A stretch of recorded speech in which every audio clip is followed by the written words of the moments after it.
Okay, magandang hapon po sa ating lahat at panibagong reaction video na naman ang ating ipapakita ngayon. Ito patungkol po dito kay Senator Lacson na tama ang itong sinabi ni Senator Lacson na baka bukas o makalawa ikaw na ang makudita. Kasi po kung atin pong iisipin 9 against 15. Ang majority ngayon ay 9 members at yung ang minority ngayon ay 9 members. Ang majority is 15. So, this is the first time na marami po ang minority. Meaning to say, hindi pa rin safe itong si Senator Soto na pwedeng yung 15 na yan ay magkaroon po ng pagbabago ng isip nila at sasabihin, palitan na natin itong si Senator Soto kasi hindi na po maganda ang kanyang mga desisyon dito sa Senado. So, parang tama ang sinabi nitong ni Senator Lacson, pero sa totoo lang, no, may reaction ako dyan, may opinion ako dyan sa sinabi ni Senator Lacson. Okay, mamaya i-explain ko yan kasi ipapakita ko yung video na yan Pangalawa nating pag-usapan ay humarap muli itong si Senator Estrada, no? Na sa interview nitong si Pinky Webb at laging nabanggit dito ni Senator Estrada na ang alleged involvement niya sa flood control scandal ay lahat ng ito ay ganti, no? Kahit nga tayo nagsasabi ay malabo yan dahil si Senator Estrada, Senator Jinggoy ang nangunguna dito sa investigasyon at talagang ginigisa niya itong mga contractors tapos biglang babaliktad ang investigasyon doon sa House of Representatives. Si Jinggoy na yung sinasangkot nila, di ba? So parang off. Okay? So yun po ang ating itatalakay ngayong hapon na ito, no? At bago ang lahat guys, help me po muna na i-like at saka i-share itong video na ito para guys kakalat ito sa taong bayan. Okay? Sabay-sabay muna tayong mag-like and share sa Donmar TV.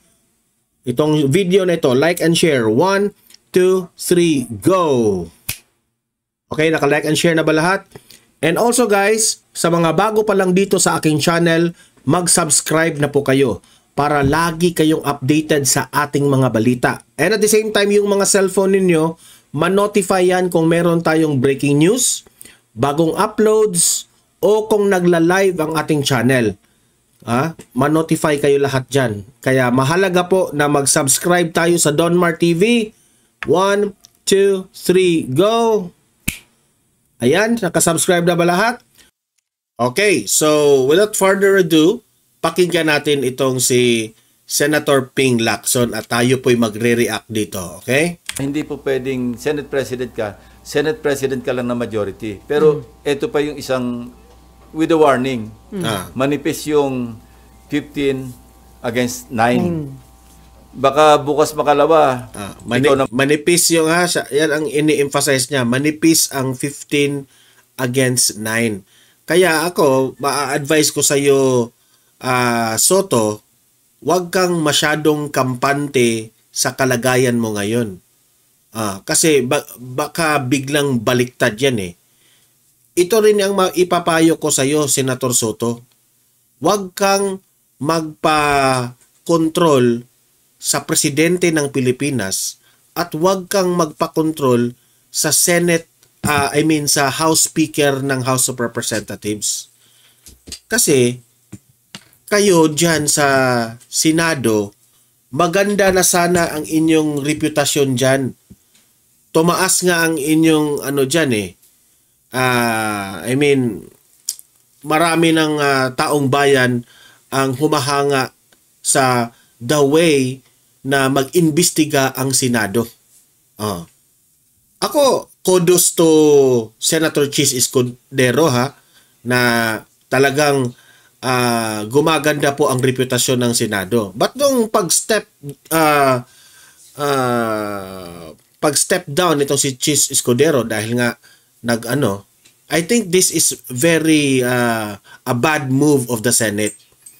Kung sino man ang nagsimula dito na palitan itong si Chis Escudero, I think kasi kung i-analyze mo, sobrang bilis ng pangyayari eh. Parang hindi talaga walang masyadong hindi masyadong pinag-isipan ang move na ito na palitan itong si Chis. Tingnan nyo ngayon. Ang daming mga inconsistency sa mga desisyon nila, di ba?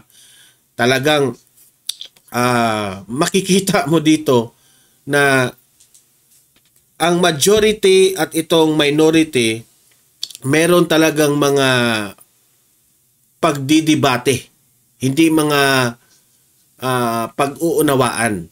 I know, normal yan. Pero come to think of this, bakit tatlo lang ang nagsasalita dyan sa majority? Si Soto, si Soto, si Mig Zubiri at itong si Ping Lacson. 'Di ba? Nasaan na yung 15 members diyan? Bakit tiklop lang ang bibig ninyo diyan? Hindi man lang ninyo ipinagtanggol ang desisyon nitong si Soto. I am talking about here yung debate nila kay Bryce Hernandez. Dito naman sa kabila, ang dami. Bato, si Marcoleta, si Alan Peter Cayetano, Robin Padilla, ang daming magsasalita dahil nga they are very devoted sa kanilang desisyon na minority kami. Ito yung desisyon namin dahil kasi ako marami nang humahanga doon sa Blue Ribbon Committee ni Senator Marcoleta eh. Ang ganda ng flow. Talagang patungo na tayo sa mastermind ng corruption eh. Pero biglang naglaho na parang bula nung pinalitan si Chis Escudero. Totoo yan. Maraming taong bayang nadismaya. Patuloy. Naman yung kinuko. No? Ba yung naka-record din, sino yung individual proponents noong mga insertions, noong mga amendments. Nang sa ganon, tukoy natin pagka may nangyaring problema doon sa proyekto, alam natin kung sino nag-insert, lalo na kung ghost. Kung ikaw ang nag-insert dyan, ikaw ang proponent ng amendment, dapat binantayan mo yan. Dahil meron kang shared responsibility para malaman na yung inamend mo, tuloy-tuloy, maayos yung implementation. Although wala kaming participation sa implementation, pero meron kaming oversight function, yung Senado, yung Kongreso. Sorry sir, last na po on my end. Sir, kung walang record, ibig sabihin possible for the proponent to just get away with it? Possible. Wala kang record eh. Kaya nga, moving forward, kailangan maging transparent all the way, every step of the way, from the NEP. Yung NEP, taken care of. Kasi sinabi na ni Secretary Pangandaman noong DBCC hearing na meron na silang hub, transparency hub, na pero hanggang NEP lang. Kaya sinasuggest ko, isagad na natin hanggang sa, kung pwede hanggang implementation, na merong participation, at least sa monitoring, yung public. Diba? Sabi niya meron yon, and the public can even upload photos. Kung sa tingin nila, hindi na updated yung photo na in-upload ng agency na nag-implement, pwede yung public mag-participate kasi open to the public na i-upload nila yung photo para ma-update yung mga status ng mga proyekto. So sa 2026 budget, gagawin niyo sir para clear na kung sino yung proponent? Kaya nga, pinapa-approve ko nga kasi ang timeline nila is 3 years. Ang sabi ko, baka pwedeng isian para sa 2026 or 2027, open na lahat. Wala nang room for ghost projects, wala nang room for substandard kasi nababantay ng public. Ginawa namin yun sa Yolanda eh. Meron kaming yung naggawa kami, ginasusan ito ng UNDP at saka ng I think World Bank. malaki yung gastos, yung empathy, no? Transparency hub, yung why doon Yolande. Ipinamana namin to, iniwanan namin ito sa NEDA at that time. Na kung pwede, kasi ang sakop lang noon, lahat ng projects, mga PAPs sa Yolanda Corridor. Nung binaba namin yung sa NEDA, gamitin nyo ito para buong Pilipinas, lahat ng infrastructure projects, livelihood, mahagip nyo, ito na yung hub, ito na yung lahat ng datos, pwede nyo ipasok dyan. Unfortunately, mukhang hindi na-sustain. Ewan ko kung nasaan na yun ngayon. Sayang yung perang ginastos ng United Nations Development Program and other mga international agencies. JICA yata nag-contribute din doon. Walang gastos ang gobyerno nga ron naiputap namin Hindi naman ginamit, sayang. Okay, Ian, and then Raymond. Ian, hindi. Ian ba? Nympha muna. Under duress ako daw muna. Sir, paklarify. Pwede ba akong tumakas pwede na ako umuwi? mga 11:20, 11:30. Kasi sige, meron sir. akong 12 o'clock. Sige, sir. Sir, paklarify. Familiar yung pwede na ako umuwi. Oo nga, sir. Di ba? Iniiwan naman na ako bigla dito. Hindi makarelate yung mga bata. Sige. Sir, paklarify Pwede lang po, yung 355 million o yung nakita ninyong insertion, buo na 355? Yun ang inalam namin. Pero it's either yung total 355 or isang item na 355. Opo. And then, kailan po yung pangangailangan na tanungin tungkol dito That's si Senator for 2025. Opo. Si Gaaya ng 2025. So, kailan po yung pangangailangan, sir, na tawagin Nagkaroon ng award, May 2025. And then, so, kailan po yung pangangailangan na imbitahin si Senator Grace Poe para tanungin kung sinong nag-insert? Pag-uusapan namin ni Senate President at kung pwede mapakiusapan si Senator Grace Poe na mag-attend as a resource person, then gagawin namin. Pero how would she be treated, sir? As a former colleague, I think she also deserves the courtesy being a former colleague here in the Senate. Wala pa pong... Hindi naman para i-contempt at para ipakulong. Hindi maabot to. Dapat ganyan sana rin ang House of Representatives. Pinatawag ngayon itong si Grace Poe para managot dito sa issue ng mga budget at sa mga insertions. Ngayon naman, imbitahin nyo dyan si Zaldico at si Tambaluslos sa House of Representatives. Di ba? Ganyan ba? Para hindi naman ini-invite yan si Martin Romualdez at si Zaldico para akusahan natin na mga magnanakaw kayo, kurakot kayo. Yun na kasi ang na-inject sa mga utak ng taong bayan na itong si Zaldico at si Martin Romualdez ay dapat pong managot, i-explain nila ang kanilang sarili for transparency for the Filipino people. Why? Kung nagtatanong kayo kung bakit, we are talking here about the people's money na marami po ang nawala. And responsibilidad ninyo yan bilang government officials. Diba? When you, ano tawag doon?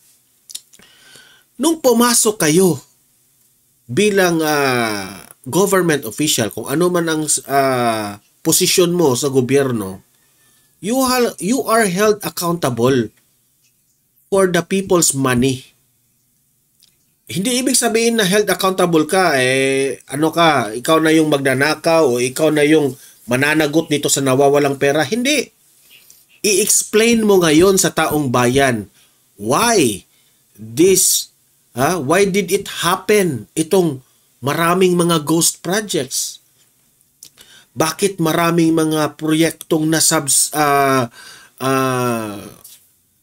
substandard? So, hindi naman siguro mali na ipatawag natin yung Speaker of the House and itong si Zaldico, itong chairman ng kung ano-anong appropriations yan, na involved ang hindi lang ito, we are not talking here of millions, we are talking here of billions of pesos na nawala. Now, kung mamaliitin mo ito, Hindi dapat ito mamamaliitin. Marami pong buhay ang nakasalalay dito sa pera na ito. Maraming Pilipino ang namamatay dahil walang pambayad sa hospital. Maraming taong nagugutom, namamatay kasi walang kain. Pero itong pera, itong nawawala sa bansang ito sana ang nagpabuhay sa kanila. Oh, meron dyan. Marami tayong mga Pilipino dyan namamatay sa kanilang sakit dahil wala silang yung sakit na pwede pang i-cure, ha? Pwede pang maisalba sa hospital. But nagde-decide na lang silang magpakamatay kasi wala silang pera. Oh, totoo yan, ha? Tinatawanan natin yan, pero totoo yan. Maraming mga ganyan eh. Maraming pamilya na wala na tayong panggastos dito. Nag-decide na lang sila na i-give up na lang nila ang kamag-anak nila kasi wala na eh. Lubog na sila sa ano. Pero itong pera ngayon na kinurakot ng mga government officials, kung itong mga perang ito, kung itinulong ito lahat ng mga nagkakasakit, ang dami sigurong naisalba na buhay. Sa totoo lang. Wag naman. Pero wala pa po kayong prior na pag-uusap or... Wala pa. Kasi kahapon lang namin na-discover yung 355 na wala sa NEP, wala sa House version. Kaya yan lang ha, House of Representatives na nawagan ang taong bayan. Sundin nyo yung style ng Senado ha. Itong si Martin Romualdez na kung ikaw ay karapat-dapat na bigyan rin ng courtesy bilang House Speaker, irespeto ka. Pero kung pwede, humarap ka. Wag, Zaldico and House Speaker Martin Romualdez, wag kayong magtago. Humarap kayo sa taong bayan. Magpa-interview kayo.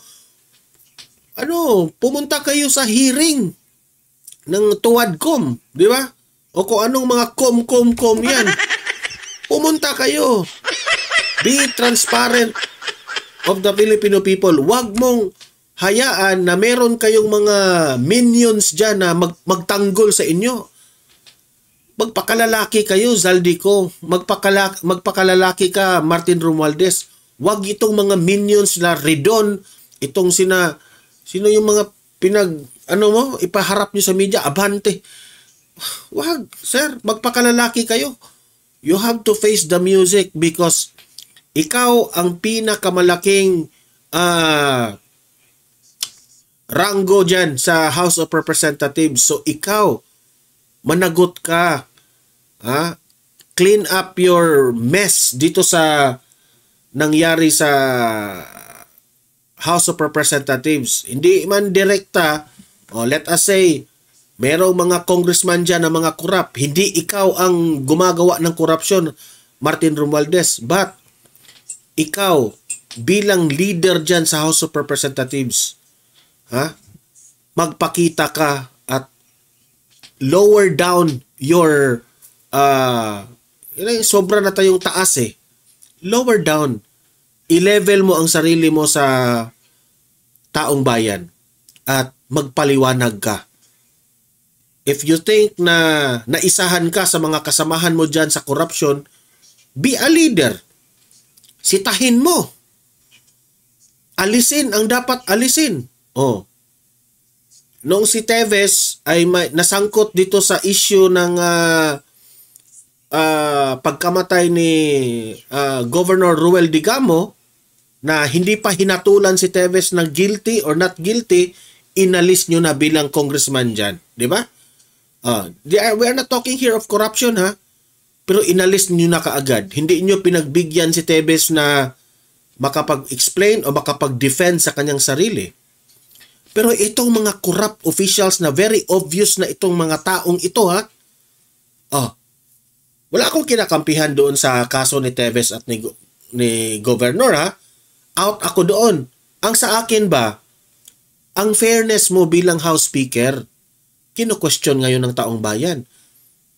Dahil kung hindi mo kaalyado, football ka agad, alis ka agad. Pero ito, marami kang mga kaalyado dyan involving the issue about this flood control. Wala kang ginagawa. tiklop ang bibig mo. You are a failure.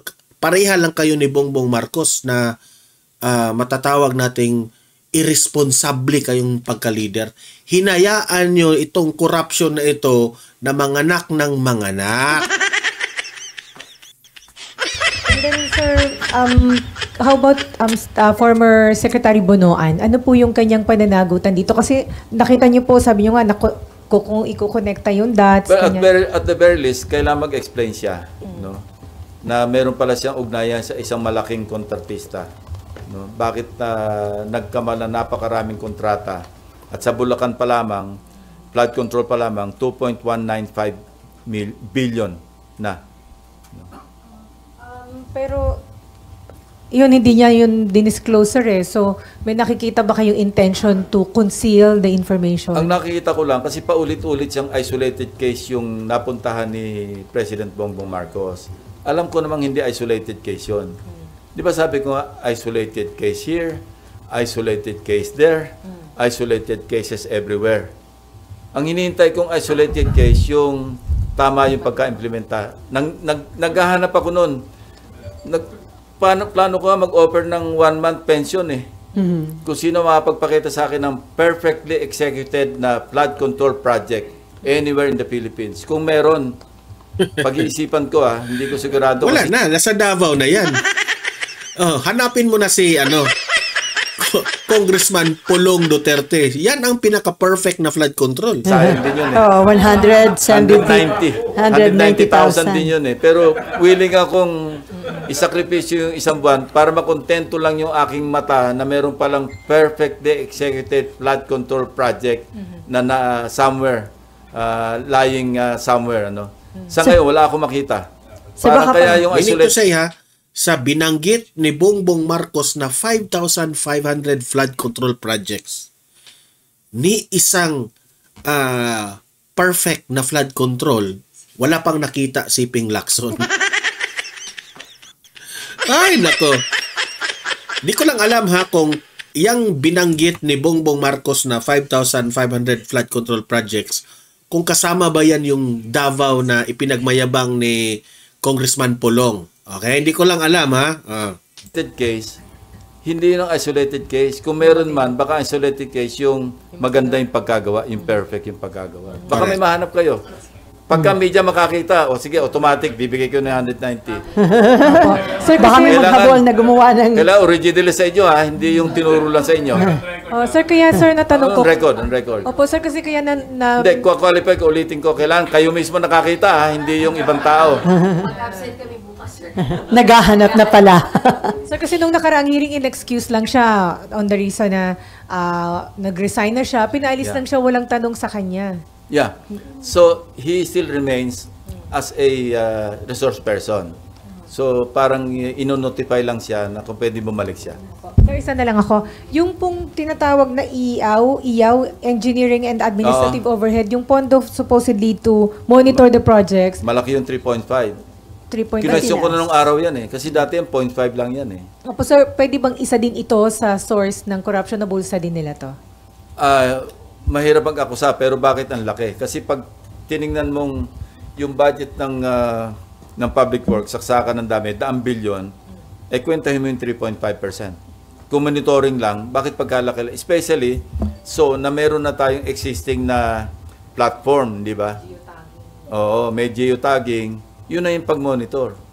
Tapos hindi rin nila na-monitor. Saan napunta yung 3.5 kung yung ghost project sa first District Engineering Office pa lamang, nalusutan sila. Nag-release sila ng cheque. So, inutil din yung monitoring ng Central Office. Di ba? Kasi may monitoring na sarili yung mga District Engineering Offices. Meron silang inspection team Pero kung kakutsaba yung inspection team, kasi sindikato na nga Alcantara, Bryce Hernandez, Dumasig, Mendoza, Edric San Diego. Isang team nakuha namin lahat yung records nila sa Bulacan Official record na kung saan nagbayad kayo ang clearing instruments. Bakit alam natin peke? Ba't yung binayaran? Okay, Ian. Ayun. Hello, sir. Good morning. Bago ko pumunta doon sa isang tanong, dahil may binanggit na kayo doon sa mga BGC boys, Sir, marami kasi nagsasabi na hindi lang silang 5 ang nakinabang doon sa Bulacan First. Ang sinasabi nga mula sa taas hanggang sa pinakamababang empleyado. Ano pong nalaman nyo tungkol doon sa iba pang mga nakinabang, and kasama rin po ba sila sa sinabi nyo kay Sec Vince na kasuhan na po? Yes, pero alam nyo, di ba ang pattern, hindi lumalampas sa 150,000? Kasi pag nagbagsak yung funder, yung proponent, nagbagsak siya halimbawa kung ilang bilyon, may usapan na yun eh. Para hindi na lumampas sa threshold ng kayang i-implement ng District Engineering Office, hindi lumalampas ng 150 million kasi ang threshold nila 150. Pag lumampas sa 150 hanggang 450, region eh. Kaya, So bihira kayo makakakita ng more than 150, di ba? 77 million, 140 something million, 98 million. Walang lumalampas kasi kontrolado nila pag-implement, pag-monitor, pagbayad. So, ngayon, ito yung day of reckoning. Kala nila, lusot sila all the way. Ang malas nila, mukhang may nakialam sa taas na nagbagyo ng 3 sunod-sunod, mukhang nagalit na si God eh. Bakit nagkasunod-sunod si Crising, si Dante, si Emong? Tapos may habagat pa. Para may divine intervention, para mabulgar lahat. Otherwise, tuloy-tuloy sila sa casino. Correct. Yung pera natin binabayad sa tax, kinakasino, pinambibili ng mga Patek Philippe, kung ano-anong relo, at kung ano-anong kotse. You can just imagine, kung nagpatuloy ito, para tayo mga gago. Correct. Pero Senping, yung mga lower than kina Bryce, yung mga iba pang mga tauhan Hindi, doon. yun na nga yung team niya eh. Yun ang lower eh. Si Dumasig, I think, one of them, project engineer. Merong si Erdrick San Diego, siya yata yung lab tech, no? Parang siguro taga-check. Hindi lab na LOB, LAB. Nag-isip eh, Yata nag-isip. Yun yata. Pero I mean sir, yung mas mababa pa daw, meron pa daw. Naabot ba ng mga tropa natin? Yung 5 yon ang lumabas sa, yung sila may mga aliases eh, sa casino. Tapos sila yung mga signatories eh. So, we go by where the evidence brings us eh, di ba? Kasi kung hindi naman hagip ng ebidensya, pangit naman na sabihin natin kasama sila. So, kailangan kasama sila sa resibo. okay, Raymond. Last na lang sa akin. Sir, ang lumalabas kasi sa mga nauna ng report, 142 billion ang insertion ng Senate. So, Yes. do you think... Baikan pa lang yon. Oo, pero do you think hindi lang 2 senador ang pinag-uusapan natin dito? And I don't know. paano kung mas maraming senador pa nga ang I lumabas? don't know, mawalan kami ng quorum. Hindi sir, pero seriously talagang... No, seriously. Baka mawala ng quorum kasi kung kasuhan sila halimbawa Sandigan Bayan at plunder o kaya malversation o masama sila doon sa non-bailable na kaso, Makukulong.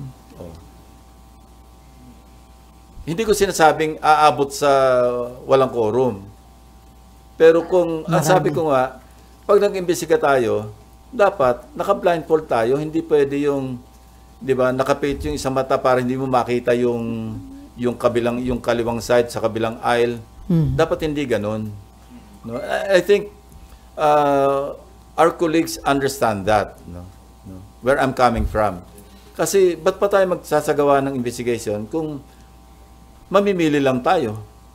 Parang hindi naman fair do sa pinili natin, di ba? na maraming senador yon kasi No, sabi nyo nga 355. I won't get there, no. Ikaw lang nagsabi, kaya sabi ko lang in answer to your question, kung ganun tayo dadalhin doon tayo dadalhin ng ebidensya, wala tayong magagawa, di ba? Pero sa dahil sa inyong determination na malaman lahat ang involved dito, Well, it's about time, ano? wala It's bang about effort time. na patigilin kayo sa investigasyon? Meron bang wala naman? Wala naman. Sir, lastly, Kasi all-out support naman si Senate President. Kasi nag-usap na kami eh. It's about time na ayusin natin. Huwag yung napopulaan tayo na napopulaan. Especially so na yung magnitude, this is already beyond the Senate eh. Ano na eh. Kikilabutan ka doon sa, isipin mo, almost 2 trillion pesos yung for the past 15 years ba yun? Yeah, kasi 2011 namin sinimulan, di ba? 2011, 15 years. Eh kung kukwentahin mo na parang more than 50% or more than 60%, magkano yung 60% ng 2 trillion? Di ba katakot-takot yung inubos na pera na kung kani-kanino napunta, tapos nalulunod yung mga kababayan natin, naglilimas ng tubig baha, palabas ng bahay. Meron pa iyan? Kasi 10 minutes na lang meron Sorry, tayo. sir, paano nga kung may other way pa ba na malaman yon kung sino nag-insert? Kasi nga, sabi nyo nga, wala namang record. Magagaling yung mga staff ko. Palagi ko, basta't kayang abutin, maaabot nila. Masisipag, magagaling. At hindi mo na sasabihan ng yung specific. They know what to do. And I'm always with them pag nagdi-discuss. Hindi ako yung tipong darating na lang sa akin yung manuscript at yun na lang gagamitin ko. Wala akong kaalam-alam kung saan ang galing. Hindi rin ako ganon. Ako, I stay with them even past midnight or before midnight. Basta gusto ko kasi alam ko yung pinagmulan eh. Latag talaga lahat eh. At ako, nagsasabi ko sa kanila na huwag kayong tumigil dyan. Hindi pa ako kontento dyan. Kaya nga, di ba, ang daming layers na inabot. Sabi ko nga, hindi pa sapat ito. Although sapat na, hindi pa rin sapat. Puntahan nyo pa rin. Gusto ko pa rin makita kung ano itsura. Okay, Raymond, Asher. And then Asher. Ay, tsaka Sir, good morning. Doon sa may lang concerns lang na parang in the past kasi para bang 15 yung pinangalanan ni Presidente na contractors. Kaya lang parang bakit masyado daw nafo-focus masyado sa mga diskaya. Now that you are the Blue Ribbon Chair, masitiyak ba natin na yung bang lahat sila, yung Yes. pangalanan doon ay mabubusisi ng gusto? Maski nga yung wala doon sa 15, di ba? Nandun sa 15 yung Darcy. Wala. Oh. Maski wala sa 15, WJ, papatawag natin. No, rest assured na hindi lamang ang focus. Kasi sila yung, ewan ko bakit sa kanila na-focus eh. Hindi ko rin maintindihan eh. Hanggang sa napunta pa nga gagawing state witness. Hindi ko alam. Sir, additionally, doon sa issue ng, kasi ang pinag-uusapan natin is 22 to 25. What about kung may mga lumabas mag-backtrack? During the time of 2016 to 2022, ang DPWH Secretary was Mark Villar, who is a senator, right? Si Senator Villar could be a very good resource person, at the same time, member of the panel.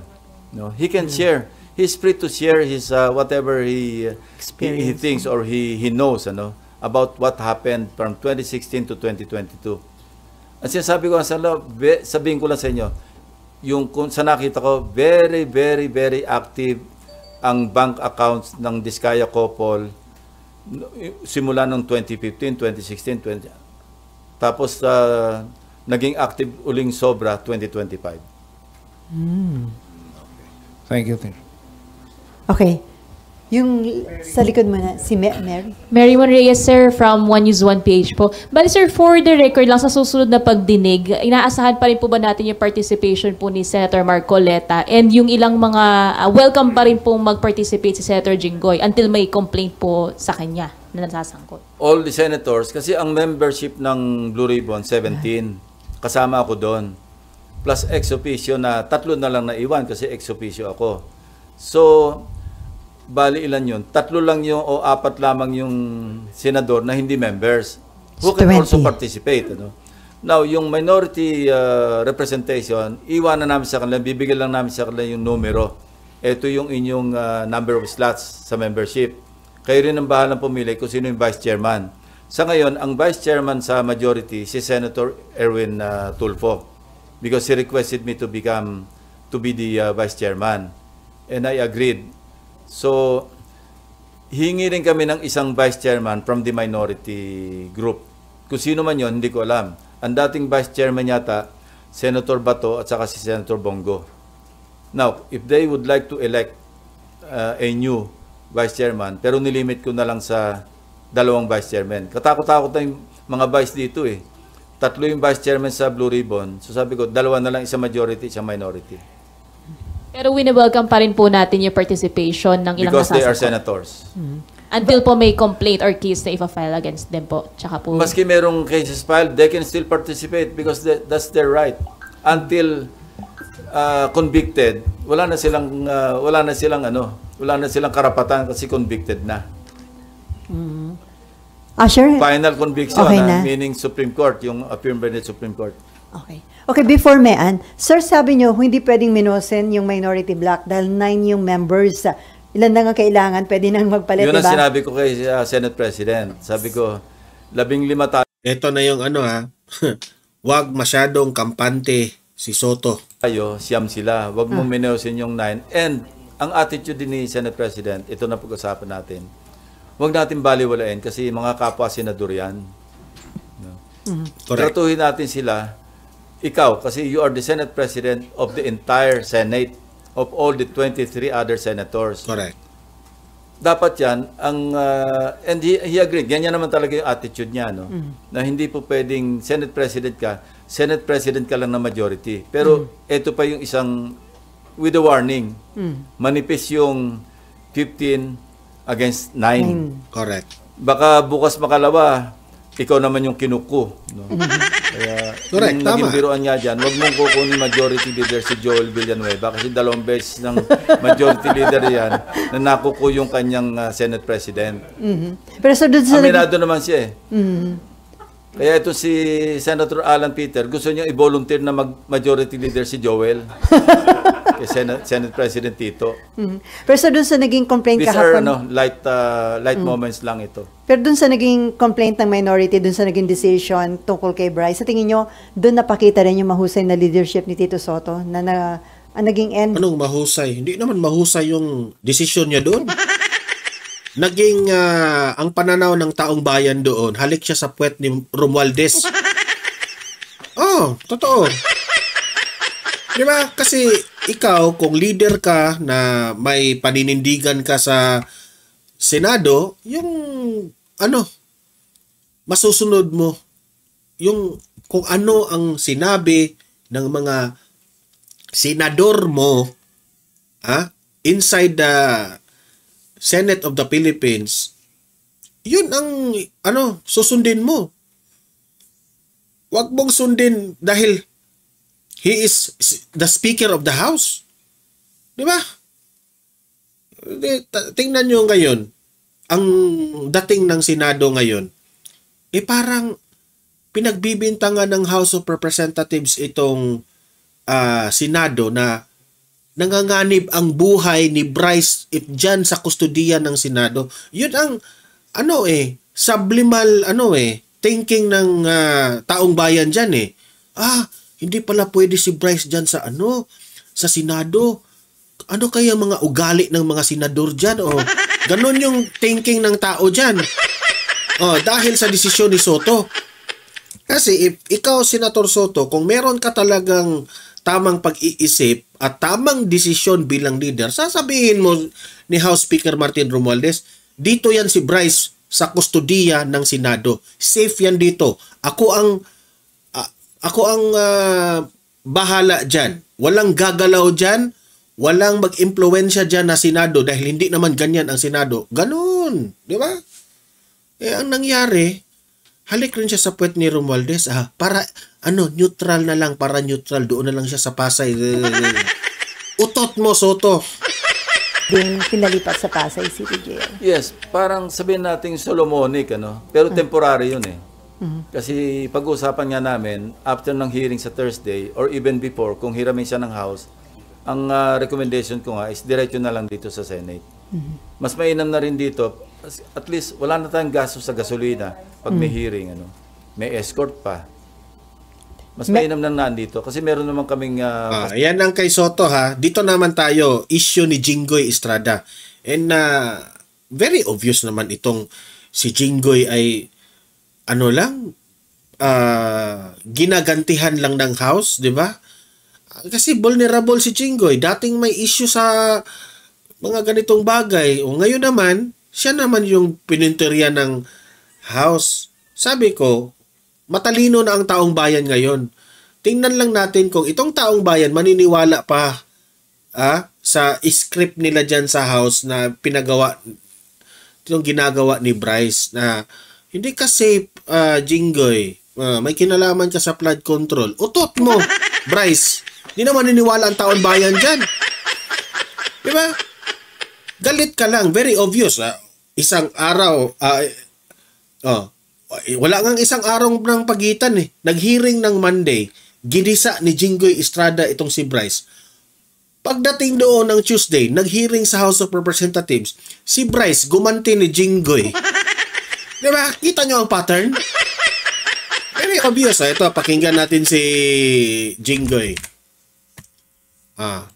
Play. We clarify matter to J Construction employee. Senators are now them. Senator Jinggoy, first of all, I want to get your reaction dito po sa naging revelation ni Senator Ping Lacson this morning or around, this morning, that there is a CCTV footage of a certain Mina of WJ Construction entering the Senate last August 19. While he stopped short of saying saan po nagpunta itong si Mina, pero sabi po niya, he has an idea. Mabilis lang po for context, ito pong si Mina of WJ is the person mentioned by Bryce Hernandez as the contact of a Beng Ramos who allegedly is a staff in your office, to which you have already denied. I think your staff was saying since 2004, wala pong Beng Ramos kayong empleyado. First of all, sir, kilala niyo ho ba itong si Mina ng WJ and itong si Beng Ramos na parang ang lumalabas ay ginamit at least sinabi ang inyong pangalan? Unang-una, I do not know a certain name, Mina. Wala akong kilalang nagngangalang Mina. I do not know who the owner of WJ Construction is. Naniniwala ko Kaya dyan. nagtataka ako bakit na-implicate ang aking pangalan. Baka sabihin ng mga audience dito sa Donmar TV na, Donmar, kinakampihan mo si Jinggoy, bla bla bla. Dati akong galit dito sa ginawa niya doon kay J.A. Morales, remember? Yung inimbestigahan doon yung issue nitong si Bongbong Marcos. Diba? So, wala ako. I am for the issue lang talaga. If sa tingin ko ay tama ka, kakampihan kita. If sa tingin kong mali ka, babanatan kita. Dyan sa issue na yan. And ang sabi po ninyo at ng inyong staff is that since umupo kayo, bumalik po kayo sa Senado, you never employed a certain Beng Ramos. No, she was never my employee. She was just a girlfriend of one of my staffs. And I admit that records showed that na-detail yata sa aking tanggapan yan when she was pregnant. Pinakiusap ng aking staff. Yun lang yun. But aside from that, wala kaming usapan, wala kaming transaksyon. Hanggang dun lang yun. Senator, what do you mean by na-detail lang nung siya po ay buntis? Ano po ibig sabihin? Na-detail siya sa... Kasi I think she requested my staff, yung kanyang dating partner, kung pwede lang ma-detail sa aking office while she was pregnant. So, ibig sabihin nun, hindi siya pumapasok dahil nga buntis siya hanggat nanganak siya. She had to take care of her baby. So, ako naman, wala naman problema sa akin yun. So, yun lang ang aming koneksyon. For the record, sir, are you saying that ginamit lang nitong si Beng, allegedly, itong si Beng Ramos, ang inyong pangalan? Ginamit lang ni Bryce ang pangalan ko. Pilit niyang kinokonekta yung relationship namin ni Beng. Wala naman kami relasyon ni Beng. He was never my staff. Ako, kaya I am very confident na yung CCTV, kung saan pumunta yung Mina na yan, siguradong hindi sa office ko. Okay. That's where I wanted to go next. So, I just needed to establish kung kilala niyo si Beng Ramos, kung kilala niyo po itong si Mina of WJ Construction, dahil ito nga po yung naging allegation ni Bryce Hernandez. Let's go to that, sir. So, Senator Ping Lacson said sa susunod na hearing, ang plano po niya is to call the person who monitored the CCTV footage August 19. At sabi niya, it's a good thing because after a month, nawawala na po yan. Yung, siguro... Well, for me, that is a welcome development. Dapat talaga malaman kung talagang kung saan pumunta yung sinasabi niya Mina. So, why are you so sure, sir, that hindi man lang po pumunta sa inyong opisina itong si... I don't even know her. Tsaka wala akong kilalang WJ Construction Company. I don't even know her. Would you have an idea, sir, kung kaninong opisina pumunta itong... I do not know. I do not know. I do not want to guess. Yeah. All right, basta you're sure.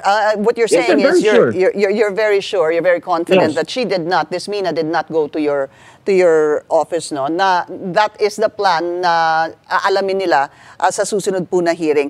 Another thing, sir, that was revealed during the press conference of Senator Ping Lacson, yung sinasabi po ni Bryce Hernandez. So, balikan lang po natin again for premise. Basically, he was saying that actually, yung umpisa pa nga niya, ang sabi po niya tungkol sa inyo is hindi siya ligtas. It's a play on, hindi ho ba, what happened in the Senate when then the Blue Ribbon Committee Chairman, Senator Marcoleta, said, safe ka na. Hindi ho ba? Alam mo, biro lang ni Senator Marcoleta yan sa akin. Ako, I can take it. Pero dun sa public, baka iba yung, syempre, yung connotation ng safe ka pa. Because, alam mo, kasi ako konting kaalaman dito sa dalawa. Magkaibigan talaga yan, si Jinggoy at si Senator Marcoleta. Outside sa Senado, outside sa mga hearings, nagbibiruan yan silang dalawa. Meron pang video doon na pagkatapos na nagtampo itong si Senator Jinggoy, nag-out siya, tapos pabalik, lumapit itong si Senator Marcoleta, tapos talagang si Senator Marcoleta doon, parang sorry pre, hindi yun magandang biro yun, pasensya ka na, parang hindi ko namalayan, parang ganun ba, hindi ko namalayan na yung biro pala na yun ay pwedeng ibahin ang ng meaning ng taong bayan. Yung biroan nila, lalaki sa lalaki, nakaintindi ako ng mga biro ng mga lalaki, medyo sometimes okay kapag kayo lang ang nagbibiro. Pero in public na, hindi. Meron kasing iba, alam niyo naman, ang dami man tayong mga mga netizen rin na parang negative na talaga lahat ang iisipin. Siyempre, naging sensitive rin si Senator Jinggoy doon. An easy target, Pinky, dahil because of my past issues. No? Kaya pag dinawit ang pangalan ko sa korupsyon, maniniwala yung tao because I had a past issue. I think that is unfair for me to dig in my past issue. Madali po kayong i-connect dahil ang sinasabi niyo dahil sa nangyari sa inyo in the past. So, I want to go back to what he said, sir. Ang sabi niya, si Senator Jinggoy Estrada nagbagsak ng 355 million sa ilang proyekto sa Bulacan in 2025.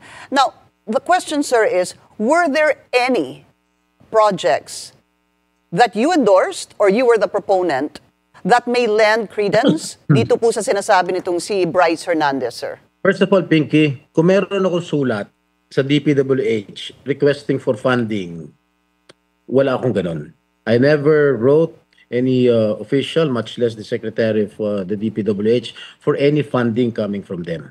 Okay? Kaya hindi po totoo na ako'y nagbaba ng 355 million sa Bulacan. Why do you think, do you have a theory, sir? Bakit napaka particular na nagbagsak ng 355 million si Senator Jinggoy Estrada dito sa Bulacan? Alam mo, siguro tingin ko nagagantihan na lang yan. Alam mo, turuan sa Senate, turuan sa House. Dalawa ni Senator Joel ang nabibiktima. Kasi sabi ko nga, I myself is a very, very easy target. Very vulnerable. Just to follow up on this, sir, when I was watching the press conference of Senator Ping Lacson, sabi niya, he looked into the budget and merong ang lumabas na 355 million na insertion. But, let's be very clear about this, sir. Sabi niya, hindi niya nakita sa NEP at hindi niya nakita sa HGAB. Ibig sabihin, itong 355 million, either naipasok sa Senado or sa BICAM. But Or sa again, BICAM. let's also clarify this. He said he does not know kung sino ang nag-insert nito. So, again, we have to, for the record, sir, wala po kayong pinasok na 355 million o meron ho bang nagpasok ng 355 million on your behalf? None that I know of, Pinky. None that I know of. Any other siguro guesses or theories, sir, why apart from you being an easy target or dahil nga doon sa nangyari sa Senado sa inyong pagko-question kay Bryce Hernandez, bakit kayo idinidiin dito at very yun na nga po, very precise yung kanyang mga allegations? He wants to get even with me. Kasi ako yung nagpakulong sa kanya sa Senate. Kaya Ako nagpa-content. yung tanong na tanong sa kanya. Tanong na tanong sa mga resource persons. Ah. Hanggat halatang-halata naman nagsisinungaling siya.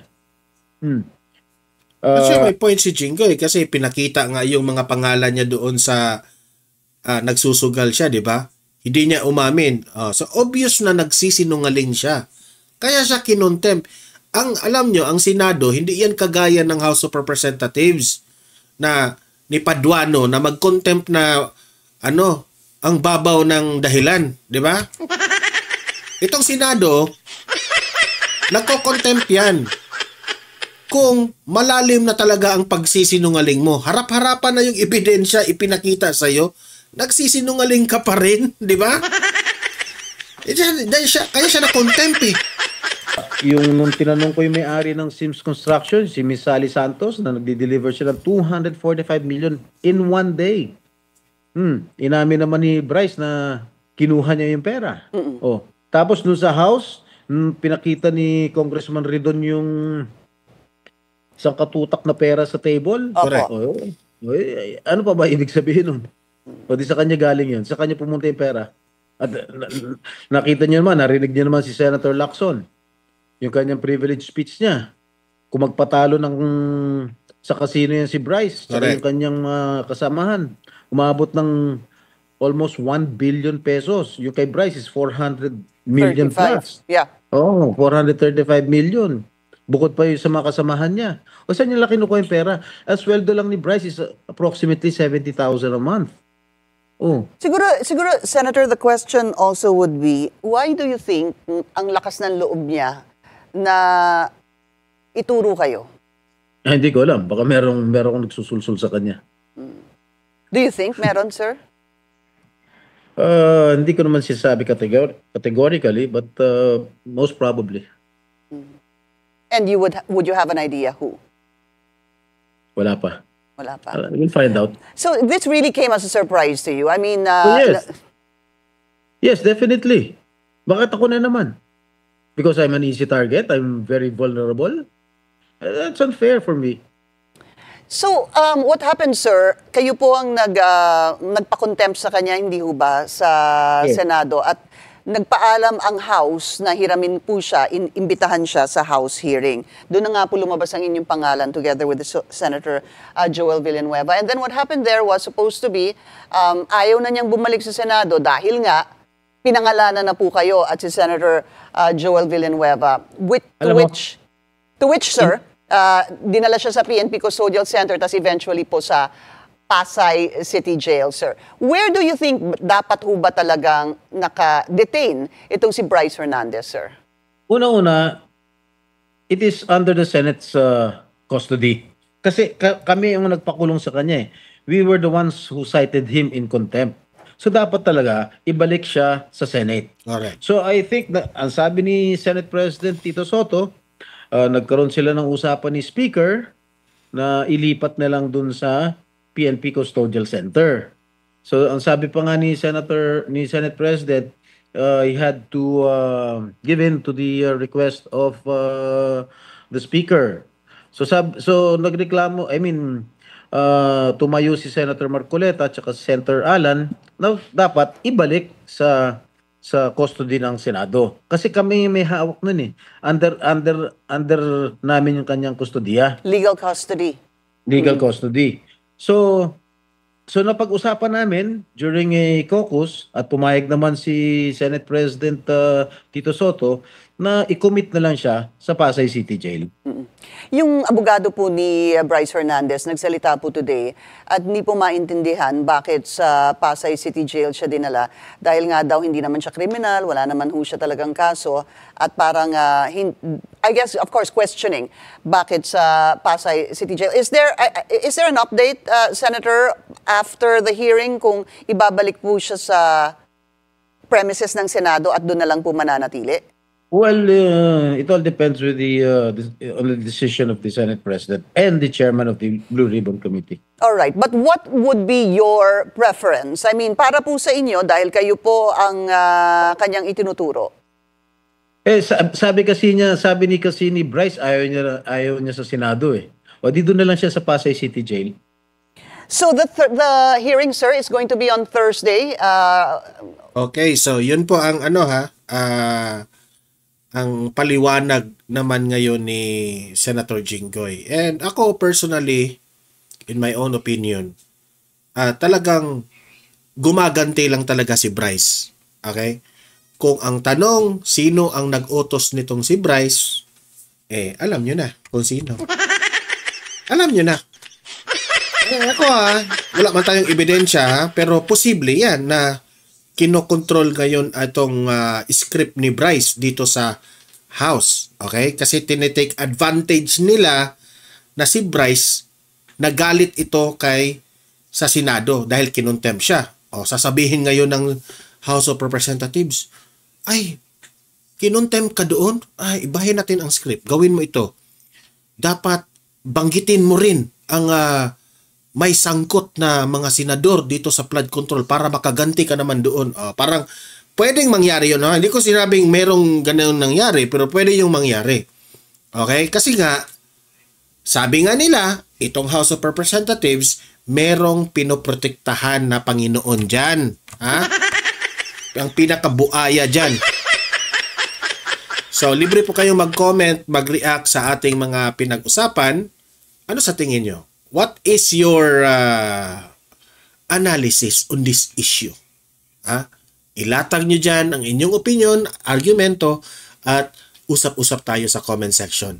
Don't forget, i-like at saka i-share itong ating video para marami po ang makaalam sa mga pinag-usapan natin. Importante yan na malaman for awareness sa taong bayan na ito na ang mga nangyayari ngayon sa ating governance nitong administrasyong Marcos. Okay?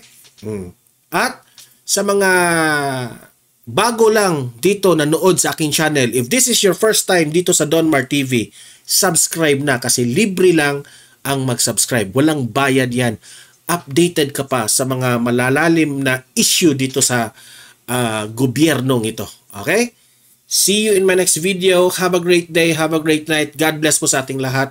Mabuhay ang Pilipinas and God save the Philippines. Bye-bye.